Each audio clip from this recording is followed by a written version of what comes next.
E aí pessoal, tudo bem? Nesse vídeo vamos começar a falar sobre motores DC, já que eu tenho recebido muitos pedidos para mostrar como controlar esses motores usando microcontroladores. O assunto é bastante vasto, por isso não vai ser possível compilar tudo num vídeo só. Nós vamos começar pelos motores mais simples e avançar gradativamente até os mais complexos, como os servomotores e os motores de passo. Controlar motores parece ser uma tarefa bem fácil, mas ela esconde diversos detalhes. Nós vamos tentar fornecer o máximo possível de informações para que vocês consigam definir o tipo de motor que vão utilizar e como vai ser a sua interface com o microcontrolador. Mais uma vez utilizaremos o Tasmota para gerar os sinais necessários pela facilidade e pela versatilidade desse software. Prontos para começar? Então, bora para a bancada! Pessoal, eu decidi colocar essa figura aqui para mostrar para vocês que na construção de um motor DC não existem componentes eletrônicos, apenas uma parte elétrica constituída de bobinas conectadas ao rotor, que é essa parte que está girando, e esse rotor está conectado ao eixo que nós vamos usar para aproveitar o movimento produzido por esse motor. Então o movimento dele a gente vai aproveitar aqui neste eixo. Vejam que a carcaça dele, a parte externa, é formada por um estator, que contém ímãs permanentes, e essa parte interna com as bobinas ficam alternando os campos magnéticos de forma que ele acaba produzindo esta rotação. Então tanto faz se a gente liga o GND aqui neste polo e o mais VCC no outro, ou se a gente liga o GND naquele outro polo e o mais VCC neste, não vai ter problema, ele vai funcionar do mesmo jeito, só que ele vai inverter o sentido de rotação. Se num caso ele está girando no sentido horário, invertendo os polos ele vai girar também, mas no sentido anti-horário. E aqui nessa outra imagem, que eu peguei do manual da eletrônica, está ilustrado uma ligação bem comum para a gente poder fazer a inversão da rotação do sentido do motor usando apenas interruptores. Vejam bem pessoal, aqui eu tenho uma configuração de ponte H, ela se chama ponte H porque ela tem um formato de H, vejam aqui os interruptores, e o motor forma uma letra H, por isso que é chamado de ponte H. Como é que funciona a ponte H? Veja que ela está alimentada aqui na parte de cima com o polo positivo, portanto mais VCC, e na parte de baixo com o negativo, o nosso GND. O motor se encontra nesta localização aqui, e com as chaves todas abertas desse jeito, o motor não está funcionando, ele está parado. Mas vejam que se eu fechar a chave CH2, eu acabo colocando um polo positivo num dos lados do motor, concordam? E como é que eu faria para colocar o negativo do outro lado para que ele comece a girar? Eu teria que fechar então CH3 também. Então fechando CH2 e CH3 eu faço esse motor girar em um dos sentidos, Porque a corrente elétrica vai vir por aqui, vai chegar no motor, vai continuar o circuito, vai estar fechado o CH3, vai retornar aqui para a fonte de alimentação, fechando assim o circuito. E se eu quiser fazer com que ele gire no outro sentido, então eu abro o CH2, abro o CH3, e agora eu fecho então o CH1 e a CH4, porque daí eu estou colocando o polo positivo, dessa vez, na esquerda do motor, e o polo negativo aqui na direita. Então vejam que o circuito agora ficaria fechado deste jeito aqui, chegando na esquerda do motor e voltando pela CH4. Então é uma configuração muito simples, A gente pode montar isso aqui no laboratório com 4 pequenos switches, E o motor conectado dessa maneira. E daí eu posso pressionar CH2 e CH3 ao mesmo tempo para que o motor gire, digamos, no sentido horário. E depois eu solto as duas chaves e aperto CH1 e CH4 para que ele gire no sentido anti-horário, fazendo então a inversão do movimento. Vejam que eu não precisei desconectar o motor, inverter o motor, não precisei fazer nada disso, apenas com o ligar e desligar dos interruptores eu consigo fazer o movimento horário ou anti-horário. Percebam agora também, pessoal, que tem duas situações em que eu causo um curto-circuito. Se eu fechar aqui, por exemplo, CH1 e CH3 ao mesmo tempo, eu estou causando um curto-circuito, vejam bem. CH1 fechado, CH3 fechado, eu causei um curto-circuito aqui.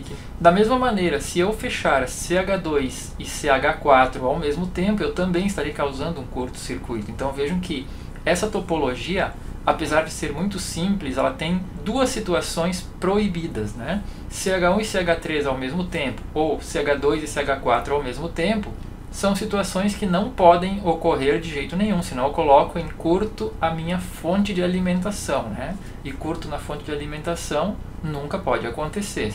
Bem pessoal, vejam que aqui são 4 chaves, então eu posso substituir as chaves por transistores. Por que por transistores? Porque os transistores, quando eles são saturados, eles funcionam como chaves. Então eu posso controlar essas chaves através de transistores. Vejam que legal. E se for através de transistores, eu consigo conectar esses transistores aos nossos microcontroladores. E aí então eu vou estar conseguindo controlar um motor através de um microcontrolador. Vocês podem ver de início que eu poderia usar 4 saídas do microcontrolador para ser cada uma das chaves, né? Um transistor em cada uma, e eu poderia fazer o chaveamento de uma maneira muito simples. Mas, mais uma vez, volto a dizer, não pode acontecer de fechar CH1 e CH3 ao mesmo tempo, nem CH2 e CH4 ao mesmo tempo. Então eu teria que fazer algumas regras no Tasmota, por exemplo, para evitar estas situações. Um pouquinho complicado, vocês não acham? Então, dando uma pesquisadinha, achei no canal do Wagner Rambo, o canal WR Kits, este circuito que é uma ponte H e que já protege, digamos assim, de a gente cair naquelas situações proibidas. Vejam que esse circuito do Wagner Rambo tem somente 2 entradas, uma aqui na esquerda, uma na direita, e mesmo que eu coloque nível alto nos dois, ou nível baixo nos dois, ou baixo num lado e alto no outro, eu não vou ter problemas de curto-circuito. Eu acabei reproduzindo este mesmo circuito aqui para mostrar para vocês mais ou menos como ele funciona. Se vocês quiserem algum detalhamento, sugiro vocês darem uma olhadinha no canal do Wagner, lá ele explica bem direitinho como esse circuito funciona. Mas vejam os transistores aqui, ó. Os 4 transistores formando uma ponte H, e aqui de um lado uma entrada que vem do microcontrolador e do outro lado uma outra entrada do microcontrolador. E como é que ele vai funcionar? Eu preciso colocar sinais diferentes nas 2 entradas para que o motor funcione. Se eu coloco 0 de um lado e 1 do outro, ele gira num sentido. Se eu inverter esses níveis lógicos em ambas as entradas, ele vai girar no sentido contrário. Se eu colocar o mesmo nível lógico em ambas as entradas, o motor fica parado. Isso que é interessante. Então eu não consigo chegar na situação proibida. Ou seja, eu estou protegido contra isso. Vamos supor que eu coloque a entrada A em 1 e a entrada B em 0. O que vai acontecer? Bom, se A está em nível lógico 1, esse transistor vai estar conduzindo, concordam? Então toda essa malha aqui em princípio fica negativa, fica GND. Isso automaticamente já desabilita este outro transistor, né? Vejam que eles são NPN os dois, né? Então 0 na base aqui não vai estar conduzindo. Neste ponto aqui do circuito, tudo vai ser um grande GND. Então, o lado esquerdo do motor vai estar com GND, quando aqui tiver 1, né? E aqui no outro lado, se tiver 0, este transistor não vai estar conduzindo. Então, toda essa malha aqui estará positiva. Se essa malha aqui estiver positiva, este transistor está conduzindo, portanto, esse lado aqui do motor está positivo. Então, vejam que aqui de um lado estando negativo e do outro positivo, o motor vai começar a girar.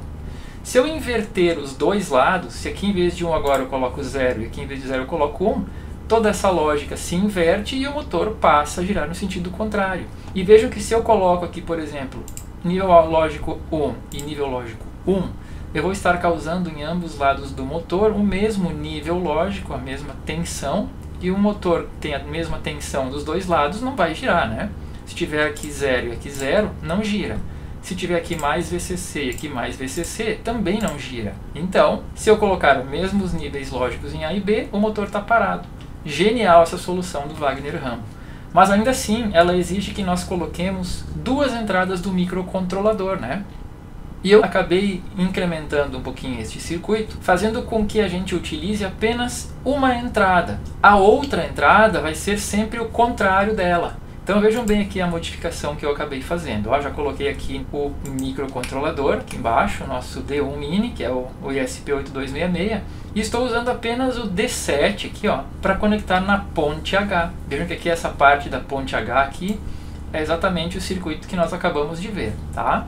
Essa parte de baixo aqui foi o incremento que eu acabei fazendo. Vejam o que acontece agora, ó. O sinal do D7 vai direto para um dos lados da ponte H, como acontecia antes aqui, ó. O IN B está recebendo o sinal direto do microcontrolador. Olha lá, ó, sai D7, chega D7 aqui na IN B. E a IN A não está recebendo o sinal direto dele, porque senão estaria com o mesmo sinal em ambos os lados. Eu estou invertendo ele através de um outro transistor aqui, ó. Colocamos mais um transistor que vai acabar fazendo o quê? Invertendo a entrada aqui deste lado da ponte H. Vejam bem, se aqui está em nível lógico 1, aqui também vai estar 1, só que ao invés de ligar direto na ponte H, eu estou ligando na base de um transistor que, se tiver em 1, ele vai conduzir e vai causar um nível lógico baixo aqui neste ponto. Vou estar injetando 1 de um lado e 0 do outro lado. E se eu inverter o D7 agora para 0, então ele vai receber 0 aqui deste lado, e aqui ele vai acabar invertendo também, porque este transistor vai passar a não conduzir mais. Este resistor de pull-up vai puxar a tensão para cima, fazendo com que este transistor deste lado aqui da ponte H conduza, e vamos ficar com um lado positivo e um lado negativo. Levando isso para o Tasmota, significa que eu faria uma configuração no pino D7 do tipo relay, né, para que seja uma saída, que vai me dar um botãozinho lá na tela inicial de on e off. Quando tiver em on, o motor gira no sentido. Quando tiver em off, o motor gira no sentido contrário. Eu fiz também um controle PWM para esse motor, de forma que a gente consiga não apenas dizer qual o sentido que ele vai rotacionar, mas também a velocidade com que ele vai girar. Para isso, pessoal, nós tivemos que usar mais um pino do microcontrolador, porque o pino D7 vai servir apenas para o sentido de rotação. Eu não consigo colocar um PWM aqui no D7, tá? Para o PWM, incrementei um pouquinho mais o circuito, fazendo o quê? Vejam que todo esse circuito aqui está conectado ao GND, ok? Para a ponte H funcionar, né, a tensão tem que sair do VCC, passar pelo motor e chegar ao GND. Da mesma forma, aqui se for do outro lado, ele tem que vir pelo VCC, passar pelo motor e chegar em GND. Para que ele chegue no GND, eu coloquei aqui um obstáculo. O que é esse obstáculo? É um PWM. Vejam aqui essa configuração, pessoal. Vejam que aqui sumiram os GNDs. Vejam que é o mesmo circuito, tá? Agora com aquela inversão e tudo mais. Mas agora, em vez de ter o GND aqui nos dois transistores da ponte H, nós colocamos um obstáculo para ele chegar ao GND. Então ele só vai conseguir chegar no GND se esse transistor aqui estiver saturado, estiver conduzindo. No momento que o transistor está conduzindo, existe um GND no circuito da ponte H. Se esse transistor não estiver conduzindo, a ponte H fica sem GND e, portanto, o que acontece se um circuito está sem o GND? Ele não funciona. Então é isso que a gente quer que aconteça. A gente quer que funcione o motor apenas em alguns momentos. Claro, um sinal PWM é um sinal de uma frequência muito alta, né? Nós podemos inclusive configurar a frequência com que ele funciona. Vamos supor que exista aqui uma frequência de 500 Hz. Um sinal PWM, aqui no pino D5, significa que toda vez que o D5 estiver em nível alto, este circuito vai ter um GND. E toda vez que D5 tiver um nível baixo, esse circuito não tem um GND. Fazendo isso 500 vezes por segundo, com um duty cycle de, por exemplo, 50%, nós vamos colocar esse motor a funcionar 50% do tempo, né? Isso significa que, em vez de ele rodar rápido, ele vai rodar mais devagar.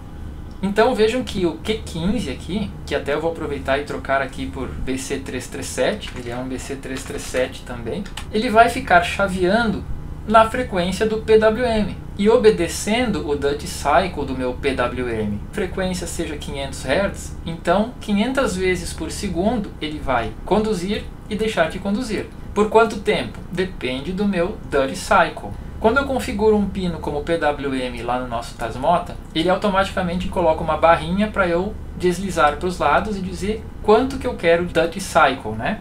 Esse duty cycle é o que vai ser aplicado na base desse transistor para que ele conduza mais tempo ou menos tempo a cada ciclo do nosso PWM.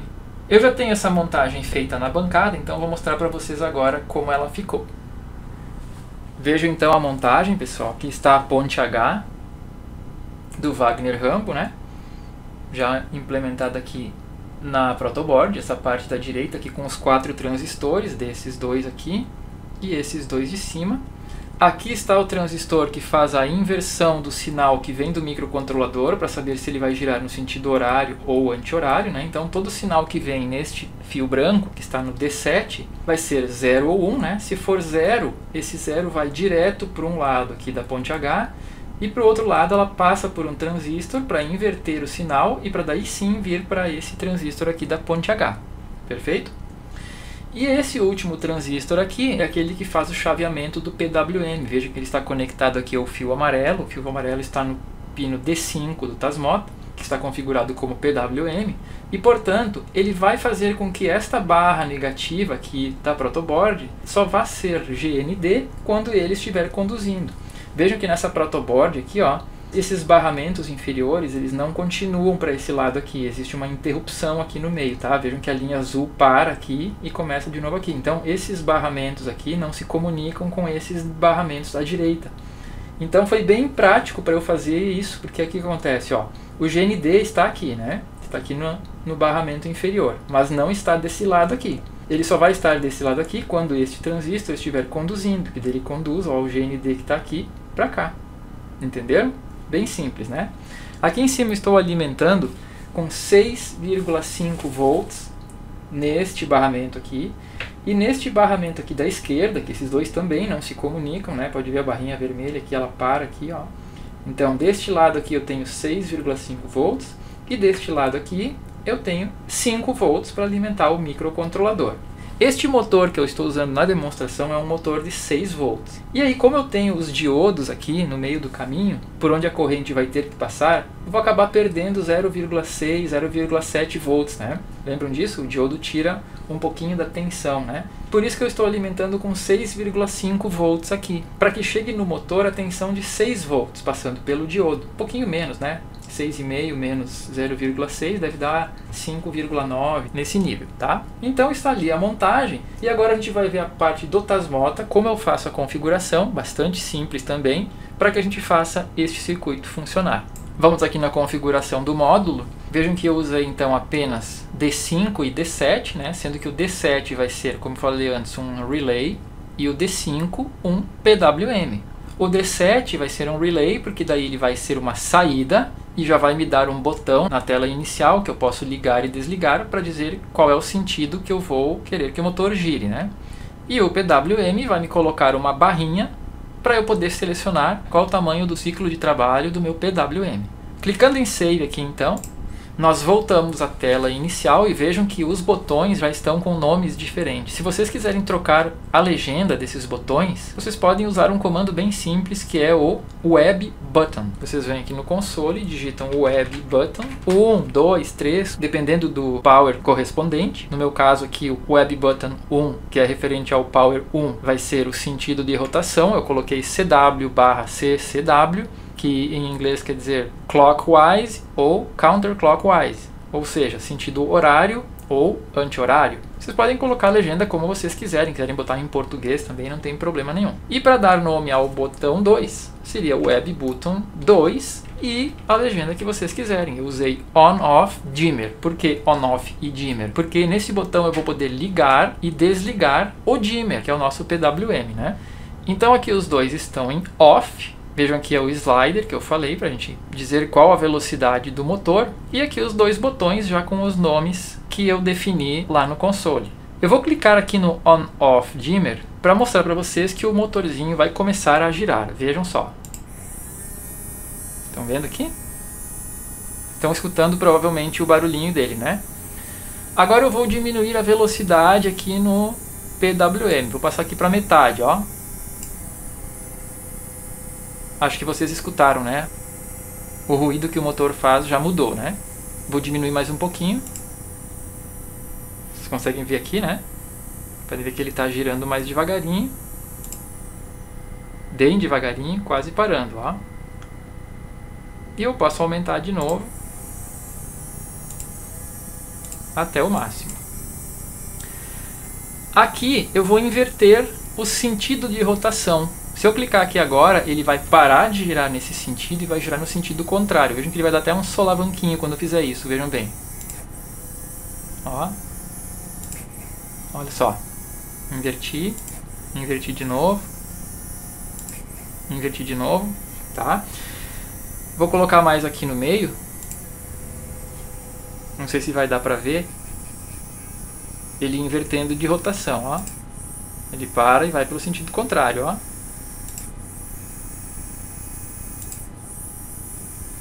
Certinho?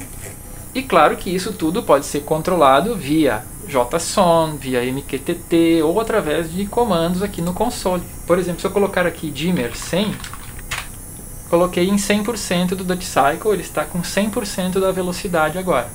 Se eu colocar dimmer 50, foi para metade da velocidade. Se eu colocar aqui Power 2, 0, lembrando que o Power 2 é o segundo botão, é o botão do dimmer, eu vou desligar o motor. Perfeito? Da mesma maneira, eu vou ligar ele de novo aqui com o Power 2, 1. Liguei ele com 50%, né? Posso inverter aqui com o Power 1 Toggle. Dando um Toggle no Power 1, eu vou estar invertendo o sentido de rotação do motor. Bem tranquilo, bem fácil, né?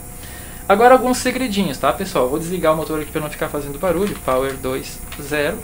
Devemos lembrar de alguns detalhezinhos. Por padrão, pessoal, o Tasmota vem com uma opção habilitada chamada de LED Table, que faz com que esse slider não seja linear. Se eu coloco ele bem no meio aqui como ele está agora, o Duty Cycle não fica em 50%, porque o Tasmota está programado para trabalhar com LEDs. E sendo assim, ele tem uma opção que vem de fábrica habilitada para trabalhar com correção de gama. Tá? Não vou entrar na questão agora, mas isso faz com que para o LED acender com 50% do brilho, eu vou querer colocar a barrinha na metade, porque eu estou querendo metade do brilho. Só que preciso colocar mais ou menos tensão lá no LED, para ele ficar exatamente com metade do brilho, não é 50%. Então existe uma correção ali, que no caso do motor acaba me atrapalhando, porque eu preciso, no caso do motor, que seja bem linear. Eu preciso que aqui seja 50% e que se eu dividir a metade de novo, seja 25%. E se eu for lá nos 3/4, precisa ser 75%.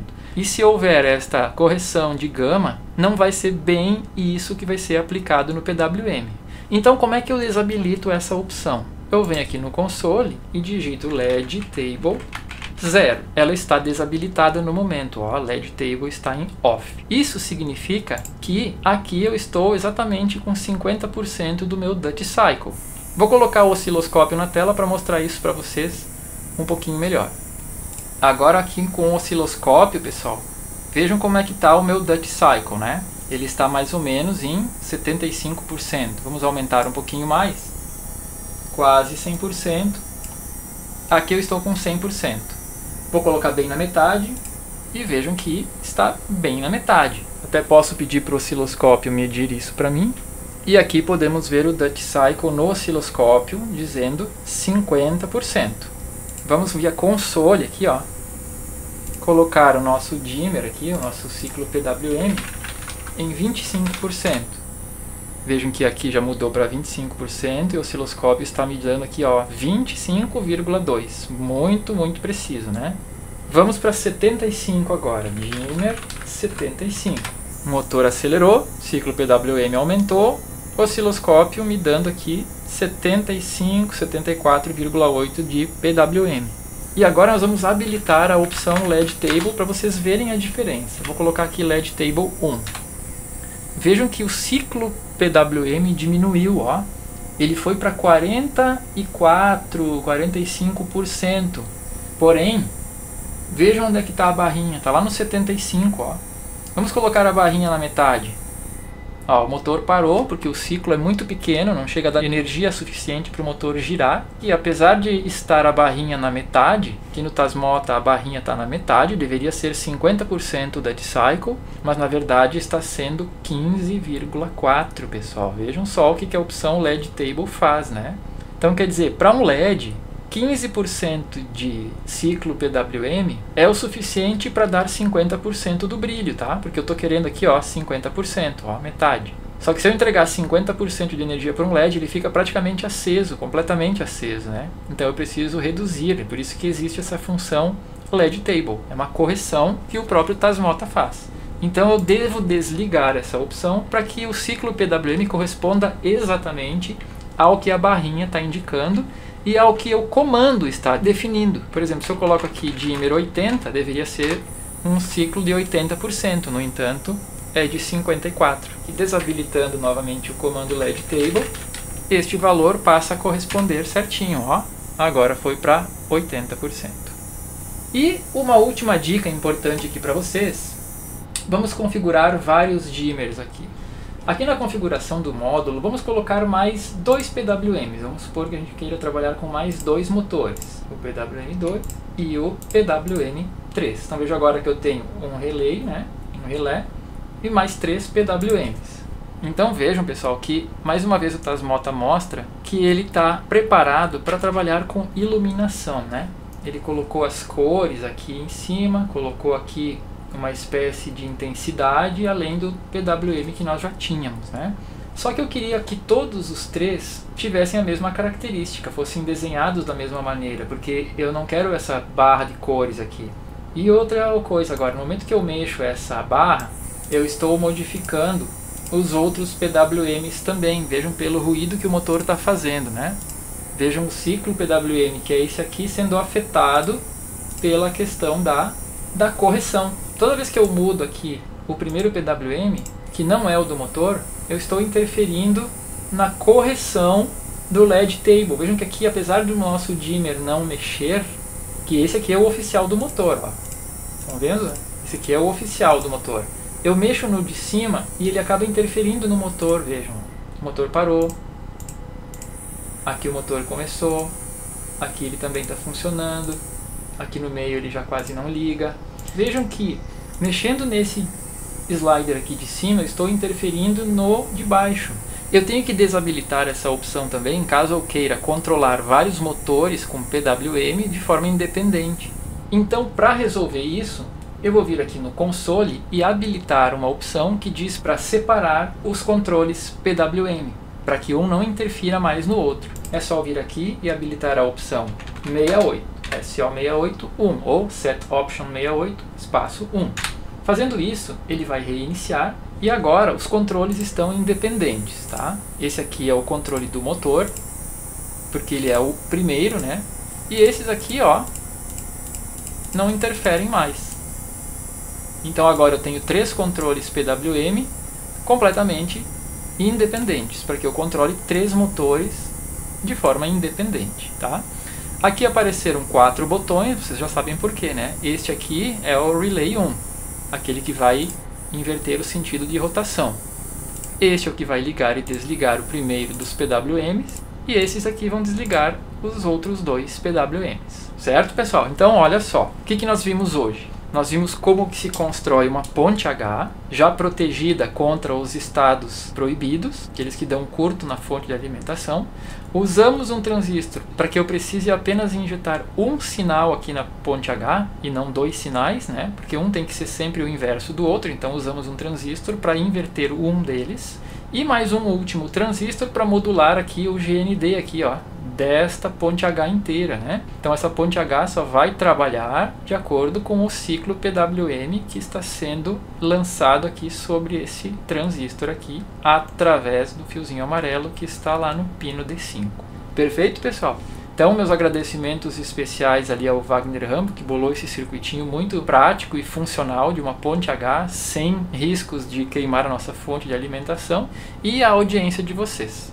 Lembrando que esse circuito aqui ele pode ser modificado para ser utilizado com motores de maiores potências, né? Lembrando que para isso eu tenho que trocar os transistores e os diodos, né? Para comportarem a corrente que esse motor vai suportar. Esse motor aqui é bem pequenininho, ele consome em torno de 100 mA, mas conforme vocês usarem motores maiores, vocês têm que evitar essa inversão abrupta no sentido de rotação, que nem eu fiz aqui, né? Vejam só, estou com o motor ligado e de repente eu vou lá e clico aqui para ele inverter o sentido de rotação. O motor pequenininho não tem problema, né? Mas se for um motor muito grande, ligado a alguma carga, com um peso muito grande, pode vir a pifar o motor ou até mesmo o circuito, tá? Então tomem cuidado para sempre que vocês forem inverter a rotação, vocês desligam o motor, invertam e liguem de novo. Então agora fica um tema de casa para vocês aí para justamente fazer isso, ó. Quando eu clicar aqui neste botão, além de inverter, ele vai desligar o motor. Que tal? Vocês podem fazer uma regrinha para isso, né? Quando eu clicar neste botão aqui de inverter, dá um Power 2 off aqui, né? Que esse aqui é o meu Power 2, né?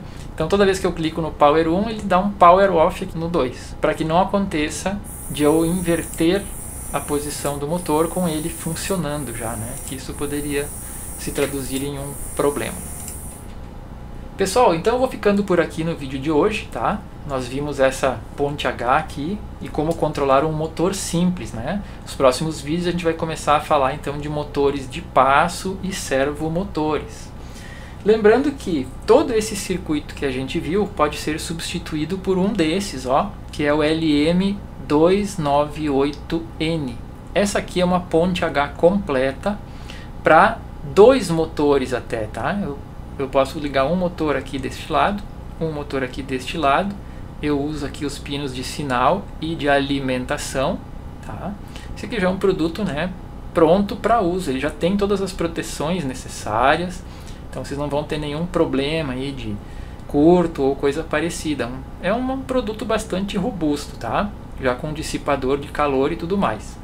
Então, se vocês querem utilizar sem preocupações, vocês podem usar direto o L298N nesta shield aqui, que já está bem prontinha para uso, né? Ao invés de montar um circuito. Mas eu tenho certeza que vocês, assim como eu, gostam de montar os circuitos, de entender como eles funcionam, né? Afinal de contas, comprar uma plaquinha dessas é muito fácil, né? Vou ali, compro, ligo no nosso microcontrolador e já saio usando. Inclusive, esta plaquinha pode ser usada para motores de passo também, mas isso é assunto para os próximos vídeos. Como vocês puderam ver, controlar um motor pequeno com apenas 2 polos não é uma tarefa tão simples quanto parece. É sempre importante atentar para os detalhes. Motores consomem correntes mais altas, e isso já é um fator a ser considerado no projeto. E por causa disso, devemos nos atentar a possíveis curtos-circuitos que podem ser gerados por uma simples falta de atenção nossa, danificando componentes e às vezes até provocando algum incêndio. Então tomem sempre cuidado ao trabalhar com correntes maiores do que 1 A. E mesmo que esse conteúdo considere motores de baixa corrente, muitas aplicações podem utilizar o circuito analisado. Se a intenção for utilizar motores maiores, prefira soluções prontas de mercado que já incluem a maioria dos dispositivos de segurança necessários para essas aplicações. Por hoje vou ficando por aqui. Caso tenha ficado alguma dúvida, poste aqui nos comentários. Você também pode entrar no nosso grupo de Telegram, o link está na descrição. E se quiser, pode ajudar o canal através de super likes. Muito obrigado pela audiência e até a próxima. Valeu!